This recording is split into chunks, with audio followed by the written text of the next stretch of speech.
Hi everyone, this is Melanie here on 3323. I wanted to jump on here today, felt called, felt inspired to talk about the many shifts and transits and astro events of March. So, especially inspired by two contrasting experiences, or actually a few within the two, and they had to do with encounters with people around authenticity and inauthenticity, or also known as fakeness or avoidance.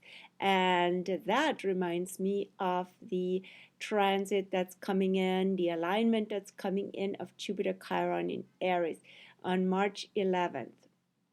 Prepared by the Venus contacts, Venus has already on March 1st met met Jupiter, and now today on March 3rd she meets Chiron, activating their alignment on March 11th in Aries. So what's all this about? Aries is about authenticity. Chiron in Aries since 2019 till 2027, quite a while, we're only like halfway in it, is about the medicine of authenticity, medicine of showing up, being real, being you, daring to be you, being courageous, facing what's in front of you, showing your true face versus being a coward, basically. and yeah, or also in contrast with Libra, trying to be nice.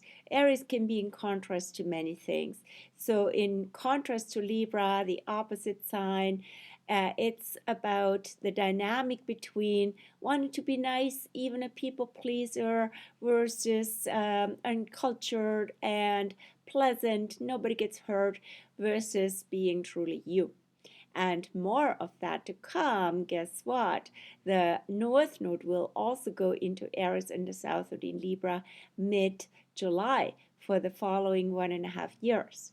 So we better get used to that Aries vibe, which is very refreshing and is like invigorating like spring. Sometimes it takes a little courage, but usually it's much less happens than you might have anticipated. So the contrast with Capricorn would be more about follow the rules, do what's required from you, be a good citizen, be a good whatever, where you are in alignment with the prevailing laws. Versus Aries says, this is me, and this is true for me at this moment. And then in contrast to Cancer, it's Aries is more daring. So Cancer would be more cautious because it's so sensitive and feelings might get hurt, right? So yeah, so lots of Aries energy coming in, and including, of course, also eventually the Aries new moon, which comes directly at spring equinox at 1 degree and first day of Aries this year, 21st of March. That's quite the event. More about that in that specific week. This is just an overview. And so, what else is on? Since yesterday, since March 2nd, the Mercury is in Pisces, shifted from Aquarius to Pisces. So until the 18th of March, at this point super short, because Mercury is super fast, and will meet the Sun halfway through Pisces pretty much. When is that exactly? I'm looking it up here. Mercury will meet actually just before entering Aries on the 18th of March. On the 17th, Mercury will meet the Sun. So that's called the superior conjunction. There's two conjunctions happening rhythmically, inferior and superior. Superior happens between Mercury retrophases, the inferior during and in the center of the Mercury retrophase. So when the superior is on, that means Mercury passes the Sun and will be from that time on ahead of the sun in the zodiac. When the inferior is on in the retrograde phase is when Mercury passes behind the sun. But now Mercury is super fast, and at the same time in Pisces, where Mercury per se is not really at home. Mercury rules Virgo, so now in Pisces there's communication happening on so many levels. This is fantastic also for visualization, for music, for anything like images, dreaming, anything that says more than 1,000 words. And so reading the energy would be also Mercury in Pisces, for example. And is also being okay with paradoxes and with themes that seem to be sort of, constantly changing how you think about things. Not really systematic and consistent. That's okay too, because Pisces is where spiritual laws and spiritual dynamics are being revealed. So it shows us that everything is impermanent. And also a lot about letting things go, letting thoughts go, letting concepts go. It's a lot about Mercury in Pisces. What else is on? Then the next event is next week on the 7th will be the Virgo, mid-Pisces full moon. And that is also a catalyst for Saturn going into Pisces. So a lot of Pisces energy is actually kicking in here, while we will have in contrast, the Virgo full moon. So that full moon per se is about balance of the spiritual side and the all-connected side, and maybe also from the Virgo perspective, Virgo moon perspective, what's chaotic, random, and not really comfortable in that regard because it's out of place, so out of order, but at the same time in cosmic order and in perfect flow. So being in alignment with the universe would be a beautiful expression of Virgo Pisces. Being in alignment with your cosmic assignment and doing spiritual practice. Also being good at releasing energy that could stick to you. Having methods and practices for that, says Virgo. More about that in the next Astro News Weather via video, and of course also the newsletter. And then about that full moon. And then the event, one of the big events of the month, is Saturn entering Pisces also on the 7th of March, just 1 hour after the full moon. So that's big because it's a shift for the next 3 years. Saturn will be in Pisces until Valentine's 2026. And what is Saturn offering? Saturn typically gives lessons and also lots of evidence, basically, of, in this case, Piscean phenomena. So this could bring more evidence of a spiritual, intangible, and yet unmeasurable phenomena that could become more tools and more reality about them, more information about them can be found. New spiritual laws can be verified, or old spiritual laws can be verified with new tools. And it's also an important time again to find your spiritual purpose. Do a spiritual practice, and spiritual is not separate from the secular or from anything else. It's very immersive and no, what's the word, like integrated, basically. And so everything energetic, everything is energetic. It's also what Pisces says. And Saturn says, okay, when you put certain energy into something, You get results, you get that effect, you get that feedback. And if you come from another place, you get a different feedback. So again, there's karma in terms of cause and effect. And it's also for lots of us, it might feel like, especially the onset, when we've had Saturn Aquarius and lots of chaos and lots of control, also lots of social frustration, societal edges that we've been working with. And that can become quite a sort of crazy making from the Aquarius Pisces thing. So now, okay, where's humanity going? Is everything going really chaotic? Or are we overwhelmed? Are we overwhelmed by media, by all kinds of random energies that come at us, and it's incessant? There's no end to it. How do we need to regulate? How do we set boundaries? Also, the addiction factor. Had an interesting talk before about the many expressions of addictions, especially behavioral addiction that usually people don't look so much into because it's normalized.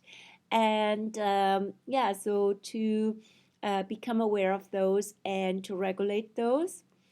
And also question not just what's wrong, is what Saturn might say, and the conditioning of Saturn might judge the addiction, but also, as Dr. Gabor-Mate would say, what is right about the addiction. In other words, what's the purpose of this addictive behavior or substance abuse? So why? What's the role of it in your life? And a suggestion there, it's very Piscean again, is the notion for connection, which has gone lost in our society. And addictions can temporarily, impermanently, of course, serve that purpose. But then there's again a hunger for more and the insatiable hungry ghost phenomenon, where there's always a longing for the unfulfilled, and maybe that has to do with early childhood, lack of bonding, or attachment issues, right? So to come to the root of things is where Saturn rules the root chakra. So what's the root cause? What's the origin here? And how can we be rooted and grounded in the flow, in the impermanence, in the unknown, which seems to present itself now and needs to be worked with and found. We need to find our place in that. There's lots of paradoxes coming up with Pisces. That's already a paradox, right? We can, of course, also look back at previous phases when Saturn was in Pisces, and I'm just writing my blog post about that. So every 29 years, the last time was 1994 till 1996. Previously was in the mid-60s, and then also in the mid to late 1930s. There can be parallels, but of course, this is a whole different ball game now, different time and energy altogether. We can't just draw simple conclusions, but we can learn from history, says also Saturn itself. And more about that in a blog post. I might also do a separate video for Saturn in Pisces. This is the purpose of this one, is an overview. Then we have that Jupiter-Chiron conjunction in Aries that I talked about before, activated currently by Venus. That's going to happen on March 11th. So it's building up for that. Jupiter will then pass Chiron. Chiron is ahead at this point. And Jupiter in Aries gives us incentive to see things with fresh eyes and to approach things in a new way. And again, to be truly ourselves and authentic. And that is then sort of backed up with good medicine if we tune into it. Of course, it's also the medicine of the first people who were here before. So a lot about that is coming up now, and maybe it's about healing our relationships with the indigenous cultures at your location or in the world. And also it's about healing early wounds.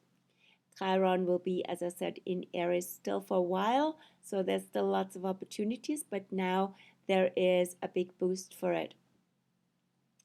Then on March 16th, Venus enters Taurus until April 10th. So Taurus is one of the homes of Venus next to Libra. And Venus is now ahead of the Sun. She's the morning star. And she's the evening star before she goes retrograde end of July till early September. And so she is going into Taurus while the Sun is still barely in Pisces. So in Taurus, Venus loves everything that is enjoyable for the senses. And that is also slowing down after the Aries activation. And it's a beautiful time to find what brings you delight, maybe literally the first sights of spring, and do anything that brings more beauty, more joy into your life, and to slow down. Then, on the other hand, on the 18th of March, just before spring equinox, Mercury enters Aries, where Mercury is also relatively strong. It's the esoteric ruler of Aries, and they'll be on till April 3rd. So, why is Mercury esoteric ruler, or what's the connection with Aries? Aries rules the head and the brain, so Mercury in Aries can be very headstrong and brainy, but also very fast, can come up with fast ideas, and things can speed up in the information communication and so on realm. And things can also become authentic or also aggressive, because that will be a window actually between March 18th and March 25th, when Mercury will be in Aries while Mars will be still in Gemini. So Mars rules Aries, where Mercury goes into. Mercury rules Gemini, where Mars is in. In other words, they are in mutual reception, aka double whammy. So that makes that whole theme in that window between the 18th and the 25th of March quite prominent. Lots of debates, lots of maybe also violent language and aggressive stuff going on there, but maybe also forthright expression of one's views and ideas, and being clear and direct. So I always suggest to channel these energies into a higher vibration, into a more pure vibration. Pluto in Capricorn helps us to purify. In other words, what's with integrity? That usually is a good channel towards purity. And then we have the spring equinox on March 20th. The astrological year starts, as we know, and we have equal daylight and night time. Spring is upon us, at least from the calendar. Here on the West Coast, we're really getting anxious and impatient for that. It's been a long winter, and we are looking forward to some sunshine, some warmth, and that brings the shoots, the flowers out from the ground, and the blossoms also on the trees are coming out, sort of cautiously, but hopefully a bit more with more sun. Anyway, and then right after the spring equinox on March 21st, we'll have the spring equinox new moon in Aries. So that is actually quite exceptional. The first new moon in spring to have that right on the day after the equinox. So everything is new in that energy field. And so that in itself boosts, promotes, pushes out all the newness of March, whether it happened technically before or will happen afterwards, which I'm getting to in a second because there's more. And so that can be also a catalyst for Saturn going into Pisces, even though I said the full moon, the day when it does happen, is the catalyst. Anyway, the new moon on first degree of Aries is really a game changer, right? So if you'd like to have a good energy field for starting something fresh and new, that new moon is the best one of the year.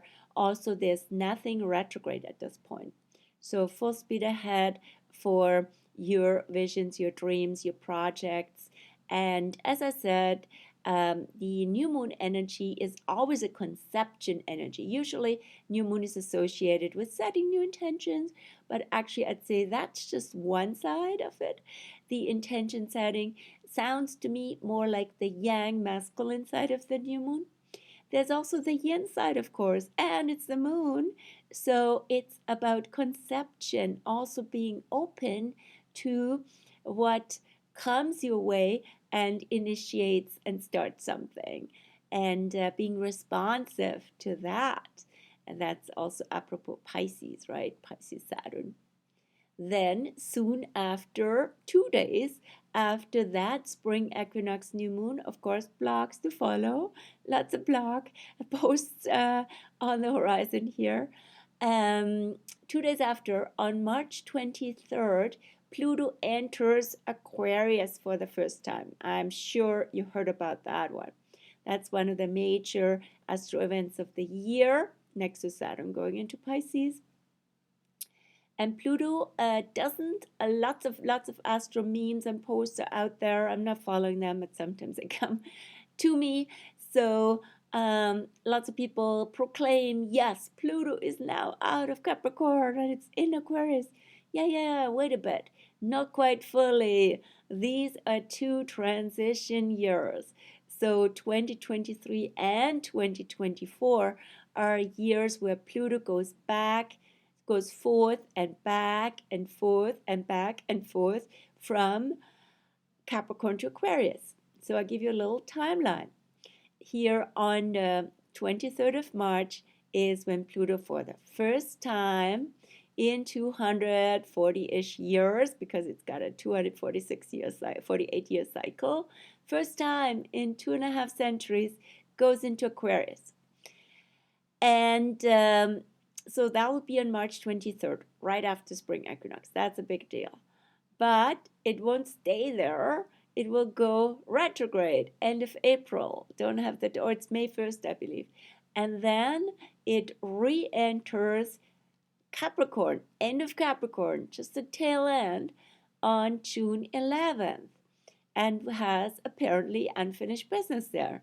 Then it will go forward again from like early October or so on, and will go again fully through the end of Capricorn and enter Aquarius the second time on January 20th, 2024.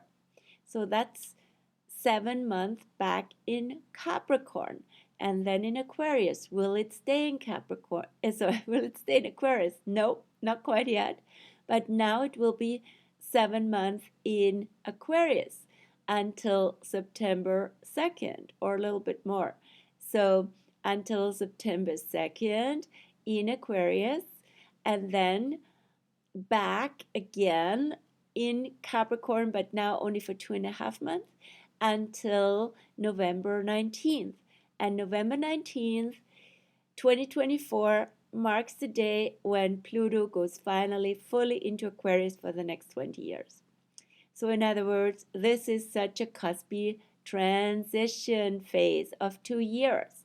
We probably need it. So no rush there. We need to be in this whole energetic transition phase from Capricorn to Aquarius. The cusp, what do I call the cusp? It's the Prometheus point, aka known as the community builder point. Prometheus, why? because Prometheus is the rebel in a way, right? Who brought the fire, the tools of the gods of the elite, which is Capricorn, top of the mountain, down to humanity, which of course didn't go unnoticed and unpunished. So Prometheus was tortured for that, and there's a lot of story around that. Eventually, Prometheus was unbound. So the spirit of the gods, the universe, divine energy is available to all of us via Prometheus, which is Uranus, which is the ruler of Aquarius. So that whole story of going up the mountain, getting the tools and all that stuff is apropos Capricorn Aquarius. So it's also an energy of light workers, so which I like to actually call light leaders. So it's stepping into your leadership and leading with light and bringing light, inspiring with light, right? So setting the tone, setting an example, modeling how to live from and with the light. And then it's also about building Capricorn community. So all of that and more that I haven't even seen or discussed, but I'll look into that and dig a little bit into this for the blog post. And all of this and more will be apropos these Pluto transition years from Capricorn to Aquarius. So, and then lastly for March, Mars, the planet of March, that March is named after, Mars will leave Gemini, where it's been since end of August last year, like forever, since it also went retrograde, all in Gemini, and enters Cancer until May 20th. So we're back in the regular Mars rhythm of 2 months in a sign. This was like didn't even count. Oh my gosh, like 5 months or something. End of August. Yeah, August, September, October, November, December, January, February, 7 months. Okay, here we go. And so what's with Mars going into Cancer? Mars per se is not so happy and comfortable in Cancer because that's like a tiger in a house or something. That's a lot of energy that wants to assert itself while at the same time it's contained and while at the same time it's a lot about emotions. So that can cause lots of emotional frustration actually, or also lots of stuff coming up with family, or also within a country, especially the two Cancerian countries of Canada and the US. So there can be actually a lot of unrest or discontent or actually violence even. So we want to watch for that. The energy wants to be expressed. So question is, what's going on with your home family, with your home house, with your home country, and what is it that you actually want? And do you have suggestions or what needs to be done and addressed here? And so being rather proactive and constructive about that. It would be also an awesome time to do any energy taking work in the house, do house renovations, anything along those lines can be very satisfying with Mars in Cancer. I tend to always do that. And Mars in Cancer, more about that. And everybody with Cancer energy gets, with Cancer in their chart, gets an energy boost, for better or worse, right? Because there can be also boost for your rhythmic and inconsistent emotions. And that can be also, your energy depends on where you're at emotionally. Lots about that, but that's still a bit ahead. And I conclude with this, just under 30 minutes today. And I wish you well for this super duper month of March. Well, I'll continue with my blog writing, and I see you again in the community or in a session or randomly wherever we do. Bye bye.